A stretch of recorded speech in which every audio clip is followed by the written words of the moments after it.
생각해 보면 예수님은 지금 12장에 오기까지 어떤 일을 행하셨습니까? 하나님 나라 복음을 막 전파하셨습니다. 그리고 그러면서 귀신도 쫓아내시고 모든 병자들을, 자기에게 오는 모든 병자들을 고쳐주시고 죽은 자도 살려주셨습니다. 기억하시죠? 물론 기억이 잘 안 되실 거예요. 성경에 나와 있으니까 여러분 보시면 목사가 거짓말하지 않는다는 것을 알게 될 겁니다. 그리고 예수님은 자기가 하나님의 아들이고 메시아이심을 증거하고 직접 보여주신 거예요. 그런데 바리새인들과 율법 교사들, 또 앞에서는 제사장도 나오고 하죠. 이들은 자신의 눈과 귀로 예수 그리스도를 봤어요. 그리고 들었어요. 그 복음을 들었는데도 거부하고 복음을 받아들이지 않습니다. 예수님에게 아주 긍정적으로 반응하지 않습니다. 예수님은 그들을 향해서 너희들의 영적 상태가 어떠한지를 보여주시는 거예요. 그들이 얼마나 큰 하나님의 진노 아래 심판 아래 살고 있는지 다 보여주시는 겁니다.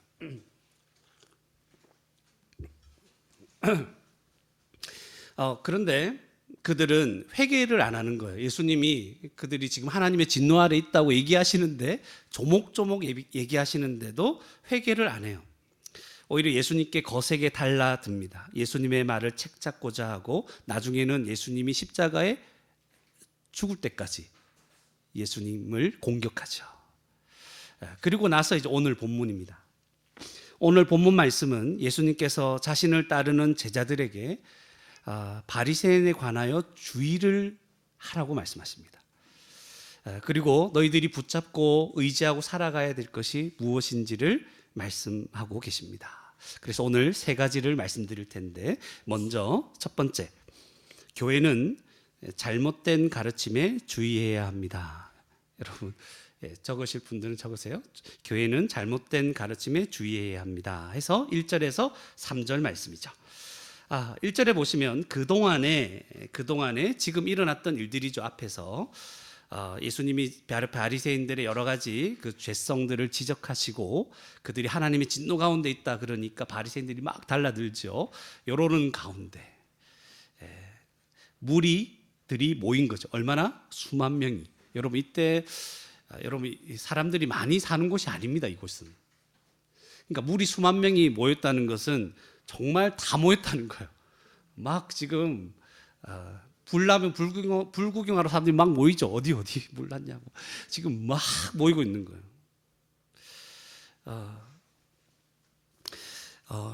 오늘날도 수만 명이 모이기가 힘들죠.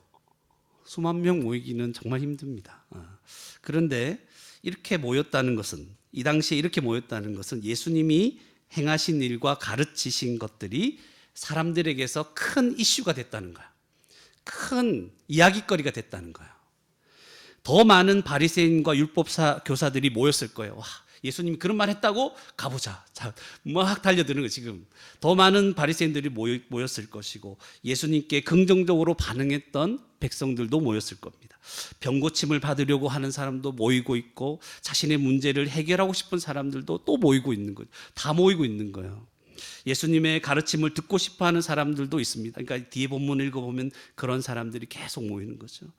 그리고 무리들이 모이니까 무슨 일이가 이렇게 생각하면서 우리도 한번 따라가 보자. 얼떨결에 모인 사람들도 있을 겁니다. 정말 구름대처럼 여러 사람들이 모였습니다. 이런 일 때문에 앞으로 이제 예수님과 예수님의 제자들이 어떤 말과 행동을 하는지 사람들은 더 주목하게 되는 거죠. 더 잘 알게 되는 거죠. 이런 상황에서 1절 말씀이 나오는 거예요. 예수님이 제자들에게 뭐라고 돼 있어요? 예수께서 먼저 제자들에게 말씀하여 이르시되, 이렇게 나오는 거예요. 제자들에게 뭔가를 얘기해 줍니다. 사람들이 막 모여서 이제 자신들이 주목받게 되는 거예요. 그때 주의를 주는 거예요. 어떤 주의입니까? 바리새인들의 누룩, 곧 외식을 주의하라. 그죠? 밖에서 밥 먹지 말라는 말이 아니죠. 옛날에 이런 식으로 들렸어요. 저는 그런 게 아니죠. 누룩은 뭔가 이렇게 했을 때 바리새인들이 가르치는 가르침을 얘기하는 거예요. 누룩 잘 퍼지죠. 바리새인들의 이런 가르침, 그들의 가르침은 주의하라고 말합니다. 그게 뭐냐면 앞에서 나왔던 지난주에 얘기했던 거죠. 마음의 탐욕과 악독은 해결하지 못한 채 겉만 깨끗하면 된다는 식의 가르침이죠. 율법주의죠.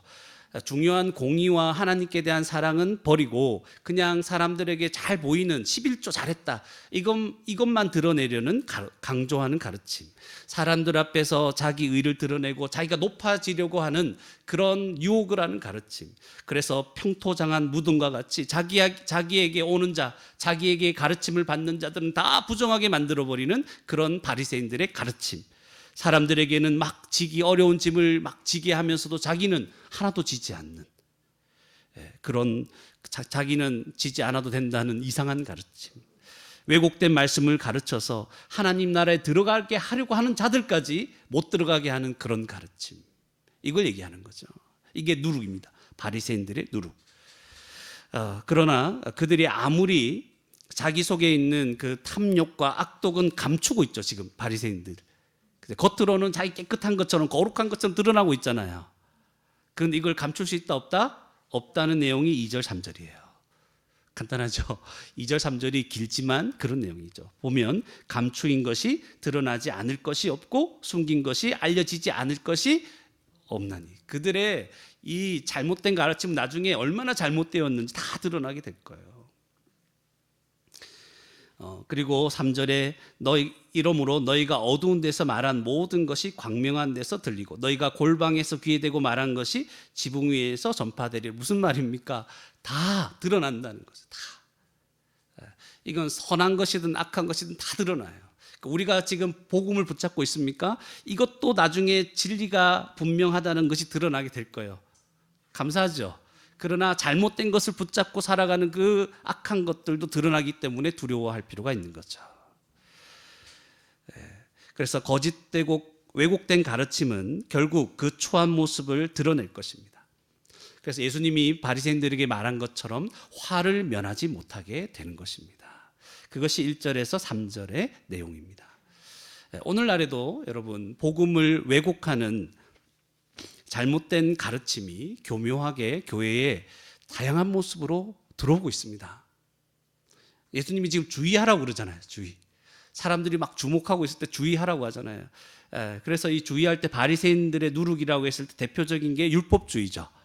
지난주에도 말씀드렸지만 율법주의입니다. 그러니까 자기 의로 자기가 행한 것으로 하나님 앞에 의롭다함을 얻으려는 생각이 율법주의거든요. 이게 우리하고 무슨 상관이 있습니까, 목사님? 한번 얘기해 볼게요. 율법주의가 교회에 영향을 많이 미치면 미칠수록 교회에 어떤 현상이 나타날까요? 교회에서 서로 정죄하고 판단합니다. 이런 모습이 강하게 일어납니다. 야, 나는 열심히 이렇게 하는데 니는 뭐 하냐? 이렇게 되는 거죠. 야, 나는 예배도 잘 참석하고 뭐 헌신도 많이 하고 뭐 나 지난주에 설거지하고 그 지난주에도 설거지하고 그 지난주에 했다. 너 몇 번 했냐?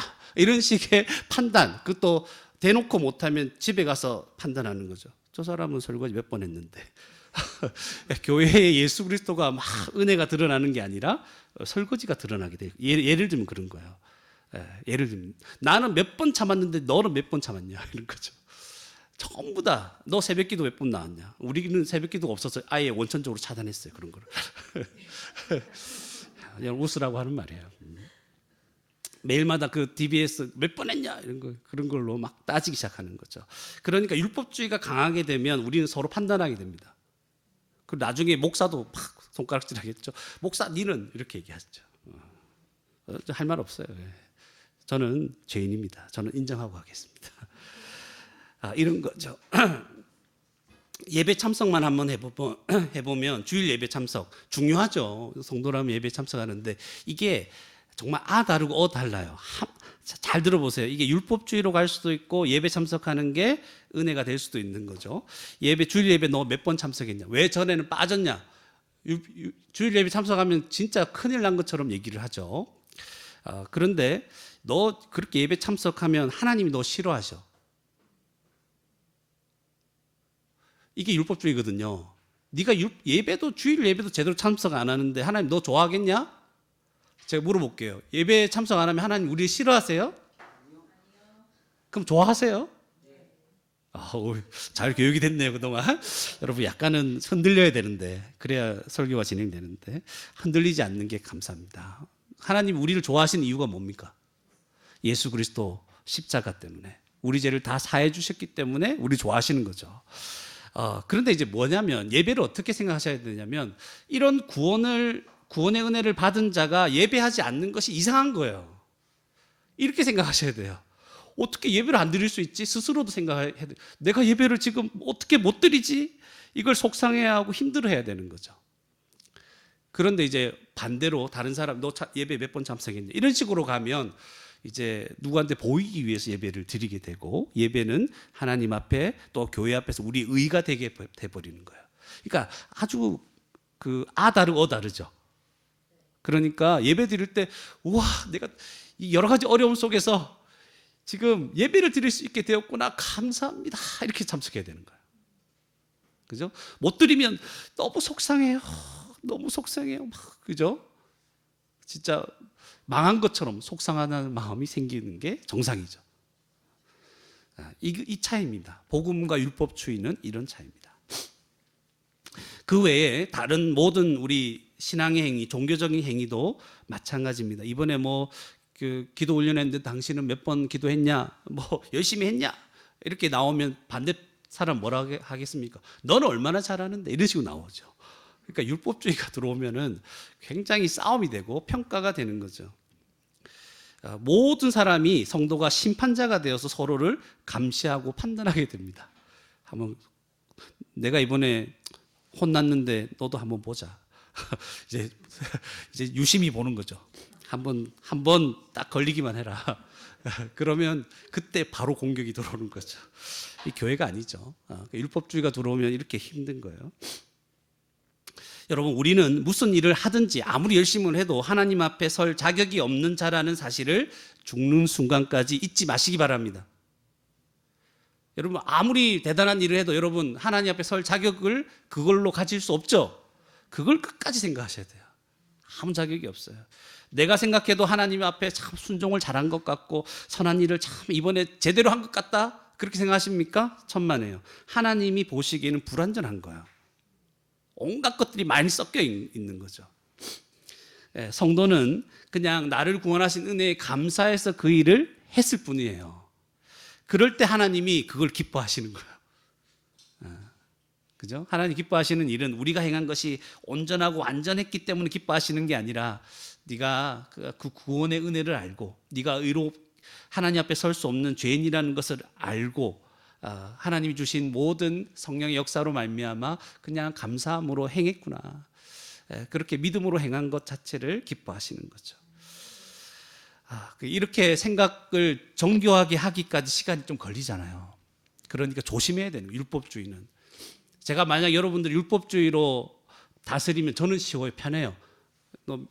성도님 몇 번 이번에 참석했습니까? 말았습니까? 이렇게 식으로 여러분을 따져가면 기도 열심히 합니까? 안 합니까? 이렇게 되면은 저는 쉬워요. 여러분이 죄책감을 느끼고 두려움도 느끼고 막 그러면서 열심히 할 거예요. 겉으로 드러나는 모습이 막 굉장히 좋아 보일 거예요. 그러나 그것은 망하는 길이에요. 그래서 하나님의 은혜가 여러분을 주장하도록 해야 되는 것이죠. 그리고 또 한 가지 얘기하자면 세속주의 같은 거 일반적으로 많이 하죠. 세속화. 여러분, 세속화된다는 것은, 교회에 세속주의가 들어온다는 것은요, 하나님이 존재하지 않는다는 것을 전제로 행하는 모든 것을 얘기하는 거예요. 세속화가 되면 어떤 일이 벌어지냐면, 하나님의 초월적인 역사를 의지하지 않고 인간적인 방법으로 교회를 유지하거나 부흥하게 하려는 그런 것들을 붙잡게 됩니다. 그러니까 우리 교회 사람이 많이 오지 않는 이유는 주차장이 넓지 않아서 이렇게 되는 거죠. 또 교회에 어떤 프로그램이 없어서 막 이런 식으로 가게 되는 거죠. 그러니까 하나님이 없다는 생각, 하나님의 초월적인 역사를 의지하지 않으니까 뭐도 약해지겠어요? 기도에 대한 열망도 막 약해지게 되는 거죠. 그리고 하나님이 주시는 은사에 대한 갈망도 사그라지게 되는 겁니다. 이게 세속주의입니다. 세속화되는 거예요. 자꾸 우리 눈에 보이는 것들, 행사, 프로그램 이런 것들로 뭔가 사람들을 막 움직이게 하려고 하는 거죠. 또 기독교가 이런 거예요. 기독교는 그 공적인 영역이 아니라 우리 그냥 사적인 영역, 우리 개인적으로 얘기하는 수준밖에 말할 수 없다. 이렇게 얘기하는 것이 세속주의입니다. 그러니까 세속주의는 뭐냐면 세상에서 우리 기독교를 향해서 야 너희들은 뉴스나 공적인 자리에서 종교 얘기하지 마 이렇게 얘기하죠. 예. 학교에서 여러분 하나님 얘기하면 됩니까? 안 되죠. 이게 세속주의예요, 여러분. 하나님이 없다는 걸 전제하기 때문에 야 너 하나님 믿고 얘기하려면 저 구석에 너 교회 가서 얘기하든지 집에 가서 네 혼자 생각해. 이게 세속주의입니다, 여러분. 예. 이게 나중에 제가 가르쳐드릴 현대성과 연결되어 있는 것이거든요. 그래서 기독교 진리를 객관적인 진리라고 교회에서조차 자신 있게 말을 못해요. 그래서 어떤 게 강해지냐면 교회에서 하나님을 경험하라고 얘기해요. 이 기독교의 말씀 진리가 진리라고 얘기하지 못하고 하나님을 체험하십시오. 개인적인 체험 정도로 기독교가 자꾸 약화되기 시작하는 거예요. 그래서 교리의 중요성, 이 말씀의 중요성이 약화되고 체험을 하기 위해서는 하나님을 경험하기 위해서는 이런 방법 저런 방법 해야 됩니다. 이런 식으로 점점점 변해져 가는 게 뭐라고요? 세속주의, 세속화라는 거예요.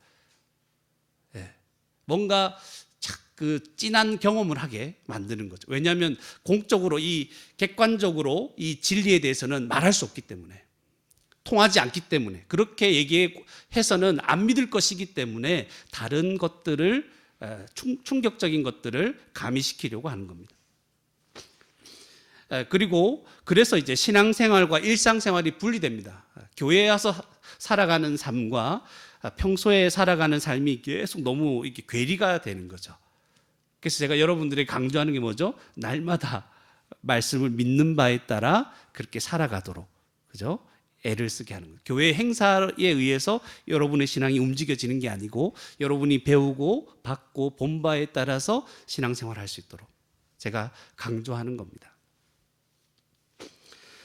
그리고 이 기독교가 세속화되면 어떻게 되냐면 개인의 어떤 심리적인 안정과 위로를 위해서 기독교를 믿게 됩니다. 교회 오면 뭐 하게 돼요? 내가 위로받으려고 오는 거예요. 이게 세속화된 거죠. 내가 위로받고 내가 심리적으로 좀 안정을 누리기 위해서, 여러분 안정을 누리려면 산이 더 좋아요. 절. 이렇게 걸어 올라가면서 몸도 그죠? 아주 풀어지고 건강해지고 가면 조용해요. 목탁 소리밖에 안 들리니까 조용하고 정말 안정을 누릴 수 있어요. 예, 그런 정도로 기독교가 전락하는 거죠. 진리가 사라지고 초월적인 하나님의 그 역사, 평안을 주시고 우리에게 그리스도 안에서 죄 사함과 용서를 주신 이 모든 말로 다 할 수 없는 것들은 많이 사라지고 이런 것들만 남아 있게 되는 겁니다. 그리고 세속화되면 교회는 성도를 소비자로 인식하게 됩니다. 소비자. 야, 우리 교회에 방문해 주셨구나. 우리 교회에 오셔서 우리의 이 종교적인 것들을 소비해 주는 소비자로 인식해서 잘 대해 주려고 하는 거예요. 물론 사랑으로 잘 대해야 되죠, 당연히. 그러니까 그 성도가 필요한 성도의 필요와 욕구를 채워주는 일에 물론 채워줘야 됩니다. 그러나 거기에 과도한 교회의 자원, 시간과 에너지와 모든 걸 다 투자하는 것. 이 소비자가 만족할 수 있는 교회. 이 성도가 누가 와도 만족할 수 있는 교회. 그러니까 하나님을 예배하고 섬기고 그분이 주신 은혜를 생각하고 붙들고 살아가게끔 만드는 게 아니고 소비자가 만족하는, 이 교회는 되게 좋네. 이런 교회가 되게 하는 거예요. 이게 세속화예요. 그리고 이제 세속화되면 신앙을 개인적인 선택으로 바꿔버립니다. 네가 선택해서 하는 거야. 네가. 이건 또 자세하게 생각을 잘해야 돼요. 그러니까 교회의 권위가 없어지는 거예요. 교회의 권위. 하나님 교회를 세우셔서 교회를 풍성하게 하시는데 충만하게 하시는데 그걸 다 빼버리고 네가 알아서 잘해봐. 충만하게. 교회가 굳이 교회를 안 다녀도 신앙생활이 가능하도록 만들어버리는 거예요. 그게 세속화. 그러니까 하나님의 초월적인 그 존재가 다 사라져 버리는 거죠. 이게 오늘날 우리가 살아가는 세상입니다. 그리고 이제 신앙 고백이나 믿음에 어떻게 믿음으로 사는지 이거 점검 안 해도 그냥 나 믿습니다 이렇게 오케이 당신 믿습니까? 오케이 좋습니다. 그러니까 자기 개인적으로 표현만 하면 당신은 믿는 거니까 내가 세례를 줍니다. 그러니까 공적인 세례를 막 남발하는 거죠. 예. 또 이런 게 아니고 뭐 저기 군대 가면 막 그냥 세례를 그죠? 막 주죠. 그냥 이런 거 믿음의 고백 이런 것도 없어도 막 주는 거예요. 수영장에 모아놓고 막 이렇게 한다 하더라고요. 그 아는 목사님이 거기 가가지고 너무 괴로워하더. 내가 이걸 안 할 수도 없고 지금 너무 괴로워해서 막 그런 얘기도 많이 듣습니다. 그리고 그 사람들은 세례 받고 어디 간 줄 압니까? 절에 가서 이렇게 그거 뭐라고 해요? 절에 가서 그걸 받아요. 또 초코파이 주니까. 그리고 이제 천주교 가서 그걸 받아요. 세례명도 받고. 이게 도대체 뭡니까? 네. 그러니까 이런 것들이 들어오는 잘못된 가르침들, 이게 여기에 접촉하면 뭐죠? 평토장한 무덤 같아서 우리를 부정하게, 그러니까 하나님의 이 거룩한 복음을 제대로 깨닫지 못하게 됩니다. 그 외에도 많아요. 신비주의도 들어오고 있고요. 심지어 이단의 가르침까지 교회에 막 침투하고 은근히 들어와서 복음을 왜곡시키는 거죠. 그래서 성도들이 잘못된 복음을 붙잡고 살아가도록 하는 것, 이게 여러분 자세하게 살펴보고 이거와 싸워야 되는 거야. 그렇지 않으면 우리 자녀들까지 다 물들게 됩니다. 그게 진짜 복음인 것처럼 착각하게 되는 거죠. 그런데 교회에 왜 이런 왜곡된 복음이 영향을 미칩니까? 왜 그러냐면요, 복음에 대해서 분명하고 명확하게 알지 못하기 때문에, 그리고 믿지 않기 때문에 복음을 왜곡하는 흐름들이 교회에 들어올 수 있는 거예요. 복음이 뭡니까? 이렇게 얘기했을 때 잘 몰라요. 그냥 예수 믿고 구원받는 거죠. 예수님 내 죄를 사해 주신 거죠. 이건 알아요. 근데 정확하게 그게 어떤 건지 모르니까 율법주의도 들어왔다가 세속화도 됐다가 신비주의도 들어왔다가 온갖 것들이 다 들어오는 거예요. 신천지나 이런 것들이 들어와도 제대로 방어하지도 못하고 그렇게 되는 거죠. 거기에는 사랑이 있다 이렇게. 거기 신천지 뭐 얘기 주로 들어보면 거기에는 너무 우리를 사랑해 준대. 거기 사랑이 있다고 얘기하는 거죠. 거기에 대해서 할 말이 없는 거죠. 거기는 가기는 싫고 대적할 말은 없고, 이게 복음을 잘 몰라서 그런 거죠. 그러면 무엇이 복음입니까? 무엇이 믿는 겁니까? 했을 때 간단하게 대답하면 금방 말씀드린 거죠. 예수님이 십자가에서 죽으시고 죽으신 것이 복음이고 그것을 믿는 것이 믿음입니다. 그런데 예수님이 십자가에서 죽으시고 이루신 것을 믿어야 되는 거예요. 그 이루신 것이 무엇인가, 이거 얘기하면 1시간이 가기 때문에 짧게 얘기할게요. 그 대표적인 것이 죄사함이죠. 죄사함. 다 알죠? 예수님 죄 사해 주신 거. 그러면 어떤 결과가 일어납니까? 죄를 사해 주셨다. 하나님의 진노에서 벗어나죠. 십자가에서 이루신 게 뭐예요? 모든 예수님은 이 땅에서 이루신 모든 그 율법을 다 성취하셨죠. 그 이루신 의를 십자가에서 우리에게 다 주신 거예요. 예수님이 이루신 것들을, 의를 우리에게 주심으로 우리가 의롭다 하심을 받는 거예요. 죄사함과 의롭다 하심이 핵심이죠. 그래서 그 다음 우리에게 부활하시고 승천하셔서 성령님을 보내주시죠. 성령님이 하신 역할이 뭡니까? 그리스도와 연합하게 하는 거죠. 그리스도와 연합한다는 것은 그리스도가 가지신 모든 것들을 다 우리가 누리게 하시는 거죠. 하늘에 속한 모든 신령한 복을 그리스도 안에서 우리에게 주셨다. 에베소서 1장 3절에 얘기하는 것처럼 다 누리게 하십니다. 예수님의 십자가에 그 이루신 모든 결과를 누리게 하시고 적용케 하시는 게 성령님의 역사십니다. 간단하게 해도 이 정도죠. 그 결과 우리는 어떤 자가 됐냐면 하나님이 아버지가 돼버린 거예요. 전능하신 하나님께 우리 아버지가 되는 거죠. 우리를 보호하시죠. 우리를 인도하시죠. 하나님 나라를 우리에게 상속해 주시죠. 그리고 우리가 성화되게 하시죠. 소망 가운데 살아가게 하시죠. 그 뒤에 점점점점 많습니다. 그런데 여러분, 이런 복음을 믿습니까? 복음을 믿습니까, 여러분? 네, 크게 말하면 이제 다 믿죠. 그런데 물어볼게요. 그런데 왜 답답해하죠, 살면서? 왜 걱정하고 두려워합니까? 왜 하나님을 어떤 일이 닥치면 원망하고 불평합니까? 이런 측면에서 복음을 분명하게 모르고 있는 측면이 있고 믿지 않는 측면이 있다는 거예요. 이게 약하면 약할수록, 그냥 두리뭉실하게 믿으면 그냥 사람이 아싸래 보이고 굉장히 좀 통 크게 보입니까? 그러면 다 넘어집니다. 디테일에서 다 넘어져요. 율법주의가 들어오고 아까 세속화가 들어오고 다 넘어집니다. 여러분. 결국 우리 다 물들어서. 그러니까 이 복음을 믿는 것이 무엇인지, 이 생각이 어디까지 미쳐야 되는지를 여러분 하나하나 생각하고, 그래서 여러분에게 날마다 말씀을 묵상하고 말씀을 나누라고 하는 거예요. 네, 제가 강의도 하는 거죠. 모르면 물어봐라 하잖아요. 그죠? 제가 질문 받는 거 좋아하는 목사잖아요. 다 물어봐라고. 그래서 분명하게 알죠. 우리가 알 수 있는 만큼 분명하게 알아서 그 어떤 잘못된 가르침도 우리를 망가뜨리지 않도록 해야 되는 거예요. 생각이 망가지면 삶이 망가집니다, 여러분. 혹시 말씀을 보면서 부담되는 말씀이 있습니까? 또 믿어지지 않는 말씀이 있습니까? 내 삶을 말씀에 헌신하지 않고 이 말씀 내가 헌신하긴 해야 되는데 머뭇거리게 만드는 말씀이 있습니까? 말씀을 읽기를 읽는데 말씀이 내게 기쁨과 평안과 소망을 주지 않는 부분이 있습니까?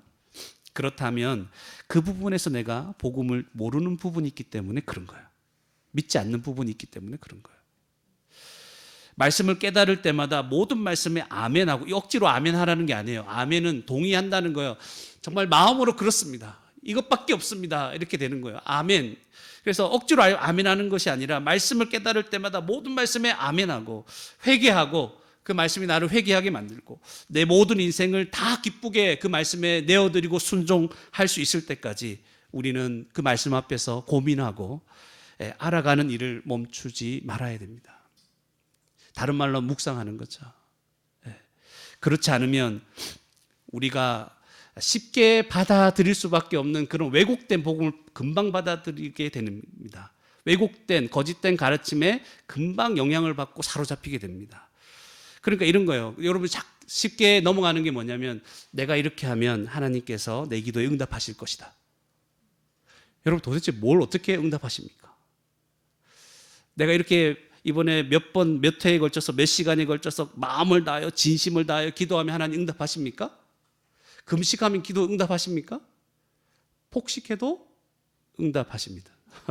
하나님 우리 아버지잖아요. 그러니까 하나님 우리 아버지라는 이게 얼마나 생각이 깊이 들어가야 될지를 여러분 생각하셔야 돼요. 아버지잖아요. 자녀들이 막 버릇 없이 밥 달라 해도 밥 주잖아요. 안 줘요? 물론 한 대 맞고 줄 수도 있어요. 똑바로 얘기해라. 한 대 맞고 줄 수 있죠. 밥은 주는 거예요. 그동안 내가 열심히 뭔가 주의 일을 안 했기 때문에 내가 지금 벌 받고 있다 이렇게 생각하는 거 쉽게 넘어가잖아요. 율법주의거든 다. 여러분이 뭐 열심히 안 해서 벌 받고 있는 거예요? 천만에. 하나님은 벌을 주지 않습니다. 뭐만 있을 뿐이에요? 징계가 있을 뿐이죠. 징계는 우리를 계속 바른 길로 인도해 주시려고 그러는 거예요. 그리고 다 감사한 일들이죠. 우리가 열심히 안 해서 벌 받고 있다면 우리는 벌써 죽어도 옛날에 죽었어야 돼요. 아니면 팔이 하나 없든지 다리가 없든지. 우리 잘 못 살았잖아요. 믿습니까? 잘 못 살았잖아요. 그런 걸로 따지면 안 되는 거예요. 복음을 분명히 알아감으로 우리 교회 안에 잘못된 가르침, 왜곡된 복음이 자라지 못하게 해야 됩니다. 바리새인의 누룩 같은 것들이 조금이라도 영향 끼치지 않아야 됩니다. 그럴 수 있는 저와 여러분이 되기를 바랍니다. 두 번째로 교회는 4절에 7절인데요. 교회는 하나님의 돌보심을 믿고 살아야 합니다. 4절에 보니까 예수님이 제자들에게 뭐라고 부르죠? 내 친구라고 부릅니다. 내 친구. 친구라 부릅니다. 와, 부담스럽겠죠? 친구. 예수님이 친구라 불러요. 그 말은 예수님의 말씀에 긍정적으로 반응하고 예수님을 믿고 따르고 있기 때문에 이렇게 얘기하시는 거죠. 4절 말씀을 보니까 내가 내 친구 너희에게 말하노니 몸을 죽이고 그 후에 능히 더 못하는 자들을 두려워하지 말라. 그러니까 왜 이들을 두려워하지 말라고 하십니까? 이들이 누구예요? 바리새인들, 율법교사들 같은 자들이죠. 왜냐하면 이들이 나중에 제자들을 핍박할 것이기 때문에 그래요. 제자들도 예수님이 말씀하신 하나님 나라 복음과 예수님을 믿고 따른다면 그 앞에서 예수님에게 달려들었던 그들의 모습을 생각해 보세요. 이 제자들에게도 달려들 거예요. 실제로 달려들었고 제자들 중에 많은 자들이 다 순교당했죠. 죽음을 당했어요. 그들의 핍박은 계속될 것입니다. 두려운 일이죠. 우리를 죽이려고 하니까. 제자들을 죽이려고 하니까 두려운 일입니다. 그런데 예수님은 그들이 너희들의 육체를 죽음에 이르게 하는 그들이 두려워할 자가 아니라고 말씀하시는 거죠. 5절에 마땅히 두려워할 자를 내가 너희에게 보이리니 누굽니까? 죽인 후에 또한 지옥에 던져넣는 권세 있는 그를 하나님을 두려워하라. 내가 참으로 또 한 번 더 반복하는 거죠. 참으로 너희에게 이르노니 그를 두려워하라. 이렇게 말합니다. 우리를 지옥에 던져넣을 수 있는 권세를 가지신 그 하나님을 두려워해야 된다. 여러분 근데 오해는 하지 마십시오. 우리가 나중에 하나님 앞에 서면 지옥에 갈지 천국에 갈지 그렇게 걱정하는 자들이 우리가 아니죠. 왜냐하면 뒤에 6절 7절을 보셔야 되는 거죠. 6절 7절에 보니까 참새 5마리가 두 아사리온에 팔리는 것이 아니냐. 그러니까 굉장히 적은 돈으로 5마리, 참새 5마리가 팔리는 거죠. 이게 늘 있는 일들이죠. 그러나 하나님 앞에는 그 하나도 그 5마리 중에 한 마리, 참새 한 마리도 진짜 별것 아닌 존재죠. 잊어버리시는 바 되지 아니하는도다. 그 참새도 하나님이 안 잊어버린다는 거예요.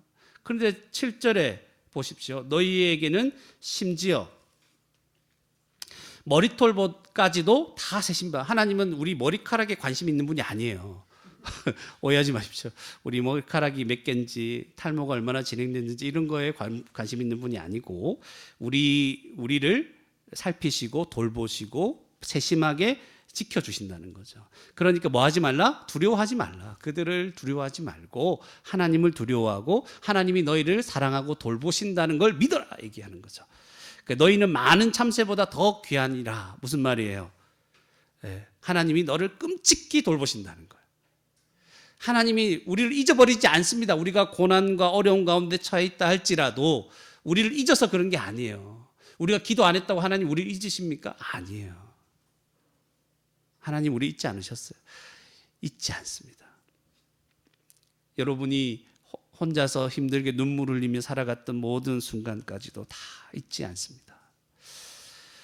여러분 복음을 믿고 그 믿음의 삶을 드러내고 복음을 전하며 살아가는 것, 그때 이제 우리를 힘들게 하는 자들이 있겠죠.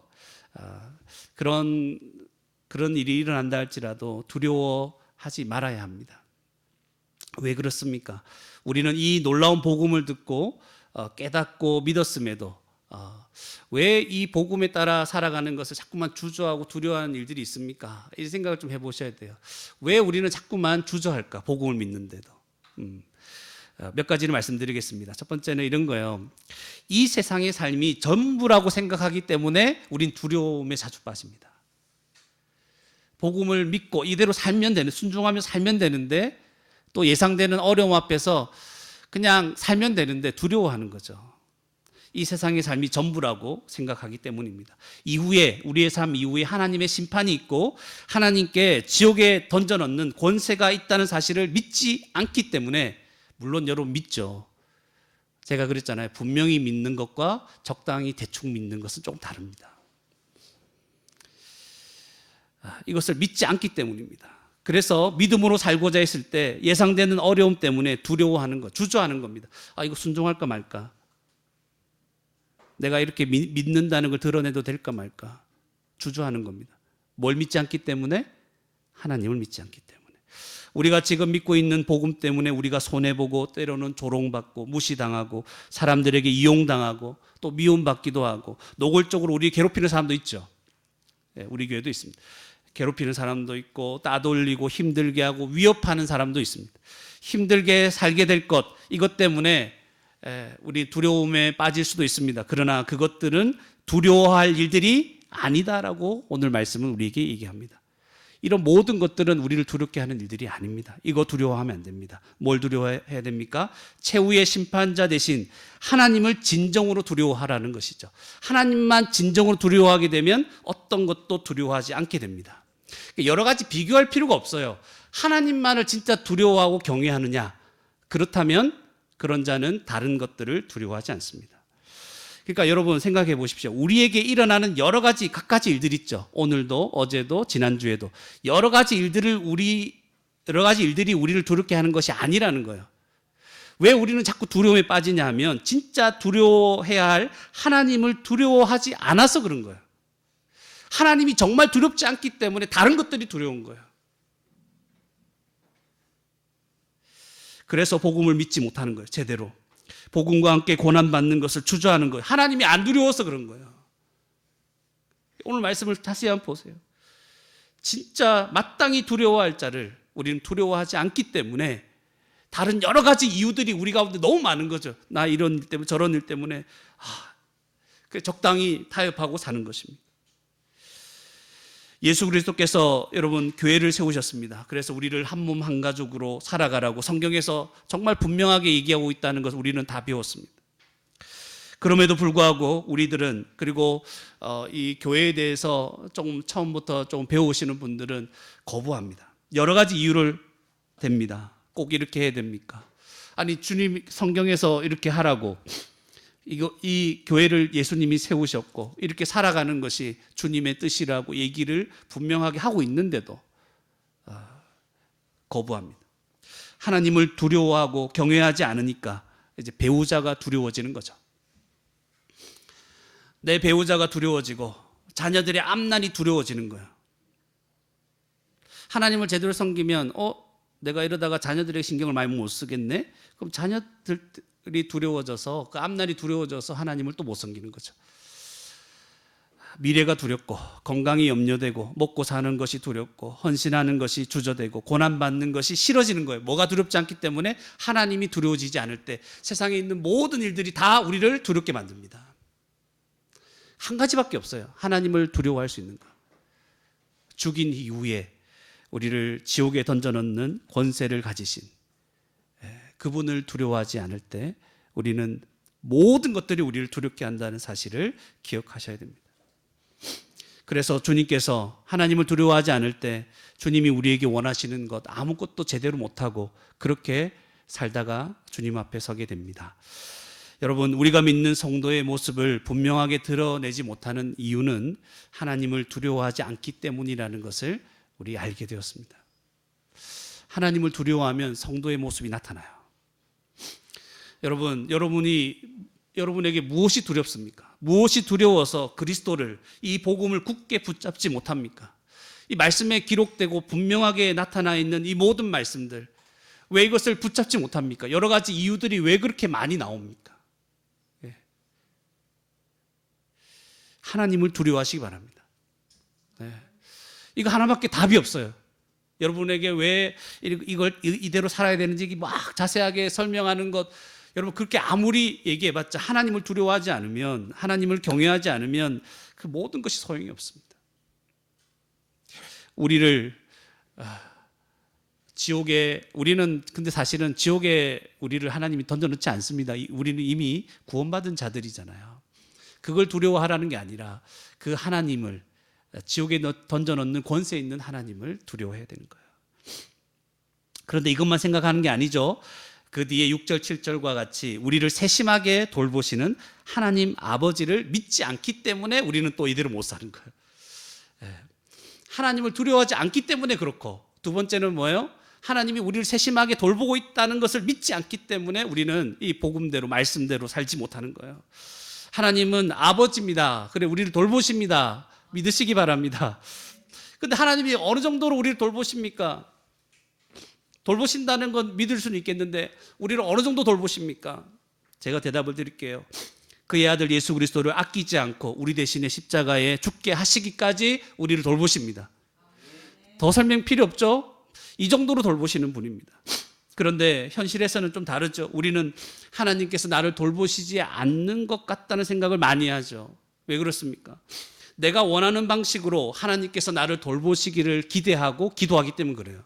하나님 이렇게 좀 해주십시오. 하나님께 막 지시하죠. 이렇게 좀 왜 안 해주십니까? 그죠? 내가 원하는 방식으로 하나님을 종처럼 부려먹죠. 만약 하나님께서 우리가 원하는 방식으로 우리를 돌보고 인도하신다면 어떤 일이 벌어질까요? 우리 다 망합니다. 우리는 하나님을 떠나도 벌써 오래전에 떠났을 겁니다. 내가 원하는 대로, 여러분 우리가 원하는 대로 다 된다 생각해 보세요. 어떤 일이 벌어질까요? 복음을 이해하려고 하지도 않고 믿지도 않았을 겁니다. 거짓되고 왜곡된 복음을 진리라고 생각했을 겁니다. 그러니까 기복주의 같은 거, 율법주의. 내가 열심히 하나님 섬겼기 때문에, 기도 많이 했기 때문에, 헌금 많이 했기 때문에 내가 지금 복 받고 잘 되는 것이다, 이런 식으로 생각을 하고 살았을 것입니다. 지금 여러분의 문제가 오늘 바로 다 해결되고 정말 건강해지고 부자가 되고 걱정이 하나도 없다면 여기 있는 저와 여러분 거의 아무도 하나님을 바라보고 의지하지 않을 것입니다. 다 건강한 몸 가지고 넘치는 돈 이거 가지고 어디에 쓸까, 어떻게 즐겁게 지낼까, 그런 고민하며 예배는 드리더라도 이제 어디로 갈까 생각할 겁니다. 일이 많다, 할 일이 많다 생각할 거예요. 하나님께서 우리를 사랑하시고 돌보셨기 때문에 지금 이 자리에 와서 진지하게 하나님께서 베푸시는 구원을 믿고 소망하게 하는 것입니다. 하나님의 돌보신 결과가 여러분 고난이 아니고 이 모든 것들을 통해서 적절하게 우리에게 하나님만 소망하고 바라보도록 하시는 이런 돌보심이 있다는 것입니다. 하나님이 돌보시면 고난이 없다는 말은 성경에 어디에도 없습니다. 오히려 그리스도를 믿고 따라가면 반드시 고난이 있을 것이라고 말씀하십니다. 오늘 본문 말씀도 고난에 대해서 분명하게 말씀하시죠. 그러나 여러분 걱정하지 마십시오.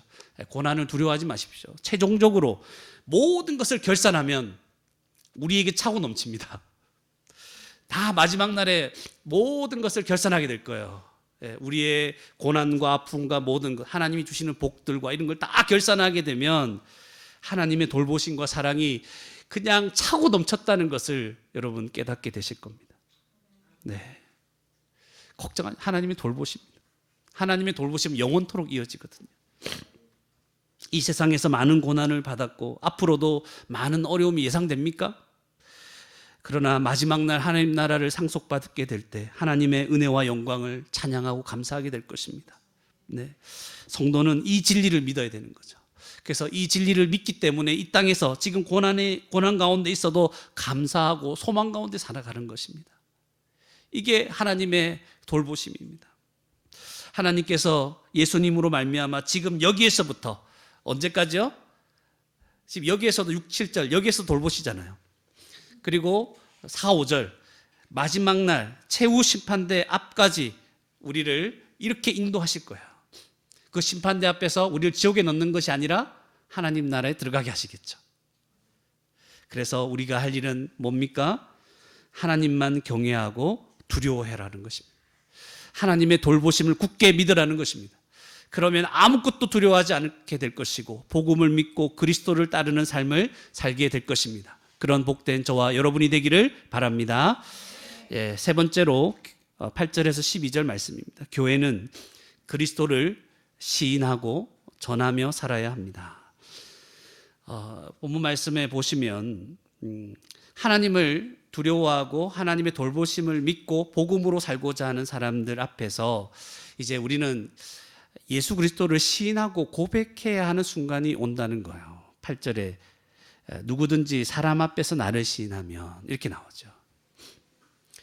그리스도를 시인한다는 것은 다른 것이 얘가 예수님을 믿습니다 뭐 이런 얘기가 아니라 예수님이 십자가에서 이루신 그 구원에 대해서 내가 믿고 그것을 전할 수 있는 것을 얘기하는 거예요. 그리스도를 시인하라, 나 예수님 믿어요 뭐 이런 간단한 말을 하라는 게 아니고 내가 이 복음에서 말하는 십자가에서 말하는 이 모든 것들을 저는 믿고 그것을 의지하며 살아갑니다. 이것을 어떤 상황에서 저는 포기하지 않습니다. 내려놓지 않습니다. 그런 얘기라는 거예요. 그래서 하나님 인자도 하나님의 사자들 앞에서 그를 시인할 것이요. 하나님 예수님이 인정한다는 것은 그가 구원을 받는다는 거죠. 그리고 8절 9절에 보시면 9절에 보시면 사람 앞에서 나를 부인하는 자는 하나님의 사자들 앞에서 부인을 당하니라. 이 부인을 당한다는 말은 반대죠. 자기가 이제 구원을 받지 못하는 거죠. 이런 여러 가지 어려움과 두려움 속에서 자신의 이 복음을 지키지 못한다는 것은 안 믿었다는 거예요. 참된 신자가 아니었다는 거예요. 그 바리새인과 율법 교사와 같은 자들이었다는 겁니다. 두려운 말씀이죠. 여러분 여러 가지 어려움과 힘든 상황 속에서 내가 복음을 붙잡지 못하고 있으면 이걸 아직 못 믿고 있다는 거예요. 물론 넘어질 수도 있어요. 그러나 이걸 붙잡지 못하고 있다는 것은 아직 제대로 믿지를 못하고 있는 거예요. 그죠? 예수님이 사자들 앞에서, 하나님이 사자들 앞에서 우리를 부인을 당한다. 그게 우리가 믿음이 없다는 자들이잖아요. 우리를 그냥 좀 이렇게 부끄러움을 당하게 하고 놀리는 게 아니라는 거예요. 이런 건 마지막 날에. 그래서 10절에 보시면 좀 헷갈리는 부분이 나오죠. 누구든지 말로 인자를 거역하면 사하심을 받으려니요. 이게 무슨 말인가? 말로 인자를 거역하면 사하심을 받는다. 여러분, 말로 예수님 거부한 사람 있습니까? 없습니까? 우리 교회 하는 데가 많은 걸로 압니다. 우리 친구들도 많고, 제가 듣지 못할 말들을 많이 들었어요. 때로는 하나님께 대한 저주도 들었어요. 그러니까 여러분, 이렇게 따지면 우리 다 어떻게 돼요? 구원을 못 받아요. 이런 말을 하는 것에 대해서 이제 보세요. 말로 인자를 거역하면 사하심을 받으려니와. 그러니까 이런 말이 아니죠. 그런 게 아니고, 무슨 말이냐면, 베드로도 나중에 예수님을 부인하죠. 그죠? 그 제자들도 예수님을 다 냅두고 도망치죠. 많은 사람들이 예수님 십자가에 달릴 때 다 도망갔잖아요. 다 부인하고 숨어 있었던 자들이에요. 그러나 그들은 예수님의 부활하시고 승천하시고 성령을 받아서 어떤 자들이 됩니까? 자들이 회개하는 거예요. 복음 앞에서, 그리스도 앞에서 이제 그리스도가 누군지를 분명히 알고 이제 회개하고 예수님을 분명하게 믿고 돌아온 자들이잖아요. 그들은 말로 예수님을 거부했지만 사하심을 받았습니까? 못 받았습니까? 받았잖아요. 그 의미라는 거예요. 그러니까 이걸 오해하면 안 됩니다. 말로 가다가 한마디 하나님, 내가 우리 교회도 있는 줄 아는데 막 이렇게 하나님께 예수님을 거부한 자들, 여러분 회개하고 복음을 듣고 믿으면 다 사하심 받습니다. 믿으시기 바랍니다. 그런데 이제 사하심 못 받는 자가 누구냐면 성령을 모독하는 자는 사하심 못 받는 거예요. 이것도 무슨 말입니까? 이게 무슨 말이냐면 분명히 드러난 복음, 예수 그리스도가 드러났죠. 이제 드러날 거죠. 예수 그리스도를 지속적으로 거부하고 믿지 않는 것을 말하는 거죠. 왜 그러냐면 복음을 깨닫게 하고 예수 그리스도가 하나님의 아들이라고 우리에게 알려주고 깨닫게 하고 증거하는 분이 누구예요? 성령님이에요. 성령의 역사입니다. 이 성령의 역사를 지속적으로 모독한다는 것은 지속적으로 그 복음을 거부하고 믿지 않으려고 하는 거예요. 그러면 결과가 뭐예요? 용서를 못 받는 거예요. 이런 자들은 사하심 받을 수가 없다는 말입니다. 그래서 11절에 들어가니까 사람이 너희를 회당이나 위정자나 권세 있는 자들 자 앞에 끌고 가거든 어떻게 무엇으로 대답하며 무엇으로 말할까 염려하지 말라 이렇게 합니다. 제자들이 받을 핍박이 어떤 것인지를 좀 알게 해주죠. 그리고 예수 그리스도를 시인해야 하는 상황이 어떤 상황인지를 이 11절이 좀 말씀해 주고 있습니다. 어떤 힘 있는 자들 앞에 끌려가서 이 믿음을 얘기해야 되구나. 말했다가는 굉장히 큰 어려움에 처하게 되는 거죠. 실제로 사도행전 이런 데 보면 그런 거 고백했다가 매 맞고 막 그죠? 감옥에 갇히고 이런 일을 수도 없이 당하죠. 그런데 생각해 보면 가장 먼저 이런 일을 당하신 분이 누굽니까? 예수님이죠. 예수님이 그들 앞에 서서 이 모든 일을 다 얘기하시고 이 고난을 당하신 것입니다. 그때 무엇을 말할지 염려하지 말라 이렇게 얘기하죠. 마땅히 할 말을 누가 가르쳐 주신다? 성령이 너희에게 가르칠 것이다. 마땅히 할 말이 뭘까요? 마땅히 뭘 말해야 돼요? 복음이죠.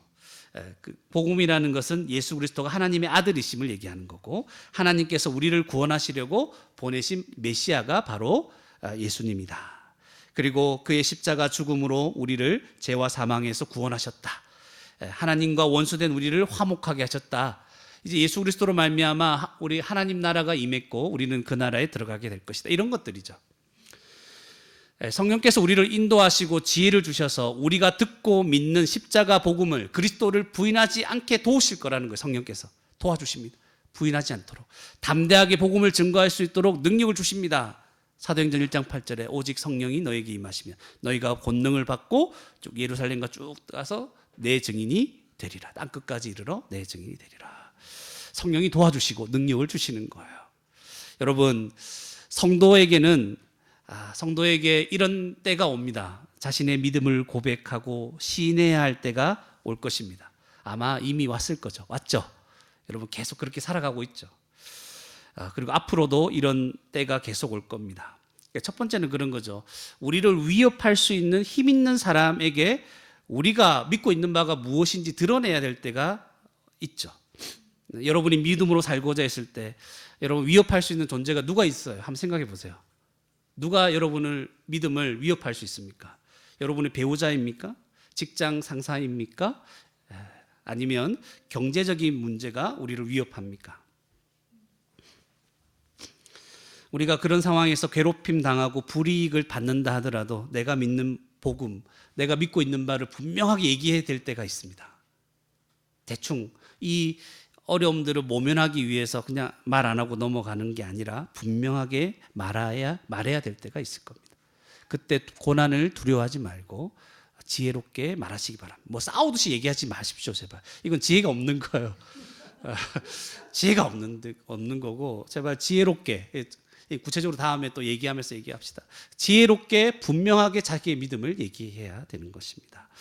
또 우리가 믿는 것을 시인해야 될 때 이런 경우도 있죠. 우리를 조롱하고 무시하는 자들 앞에서 참고 믿음을 나타내야 될 때가 있습니다, 여러분.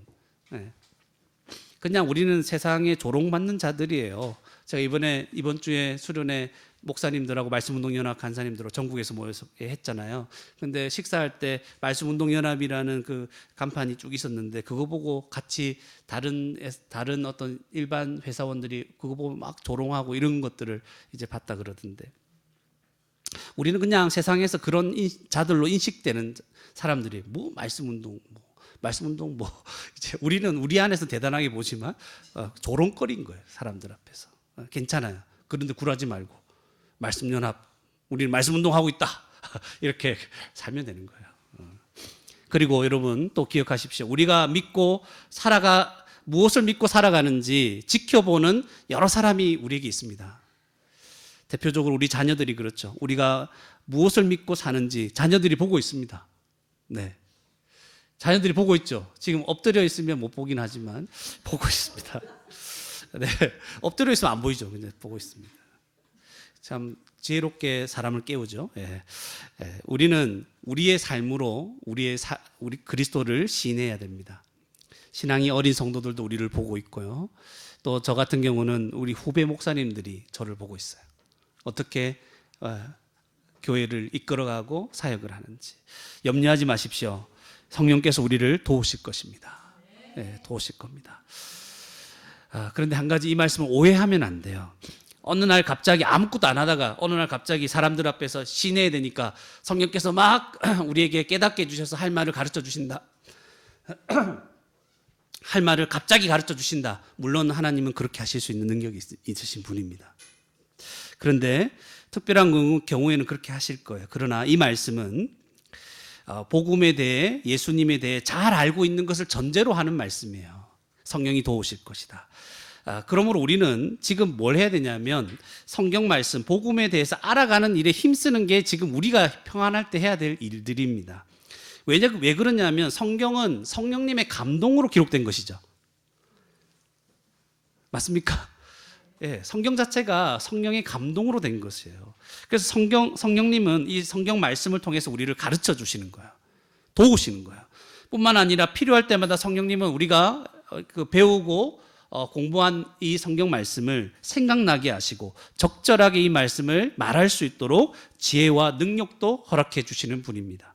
성경을 배우고 연구하고 묵상할 때 성령님께서는 계속 우리에게 깨달음을 주십니다. 그리고 담대한 마음도 주셔서 그리스도를 시인하고 전할 수 있게 하시는 겁니다.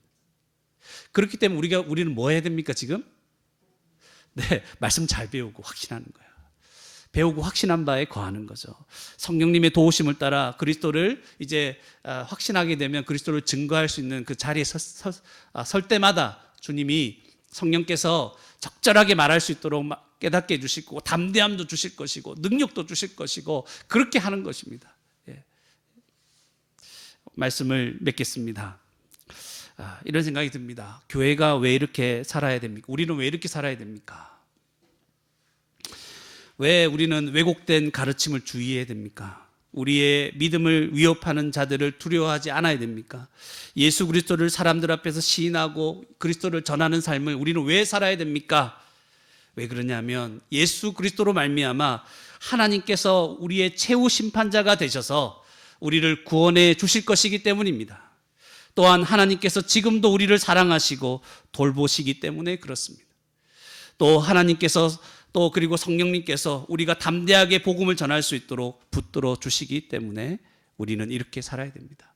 이 모든 것이 하나님의 역사입니다. 성령님의 역사입니다. 우리를 그런 존재로 우리를 구원해 주셨습니다. 감사함으로 뭘 해야 된다고요? 거짓된 왜곡된 가르침을 주의하고 마땅히 두려워할 자를 두려워하고 그리고 그리스도를 시인하고 전하고 살아야 되는 것입니다. 이런 복된 삶을 날마다 살아갈 수 있는 저와 여러분이 되기를 바랍니다. 이 시간 말씀을 생각하시면서 함께 기도하시겠습니다. 우리 기도하실 때 먼저 하나님 복음을 분명히 알게 해주시고 그래서 거짓되고 왜곡된 가르침에 영향받지 않는 자가 되게 하시고 그런 가정이 되게 하시고 그런 교회가 될 수 있도록 하나님 인도해 달라고 기도했으면 좋겠습니다. 또 기도하실 때 하나님만 두려워하는 자가 되기를 원합니다. 마땅히 두려워할 자 하나님만 두려워하게 해주셔서 다른 어떤 것도 두려워하지 않는 삶을 살게 해주시옵소서. 하나님의 돌보심을 굳게 믿으며 살기 원합니다. 그래서 아무것도 염려하지 않고 그리스도를 시인하고 전파하고 살아가는 그런 복된 삶을 살게 도와달라고 함께 말씀을 생각하시면서 기도하겠습니다.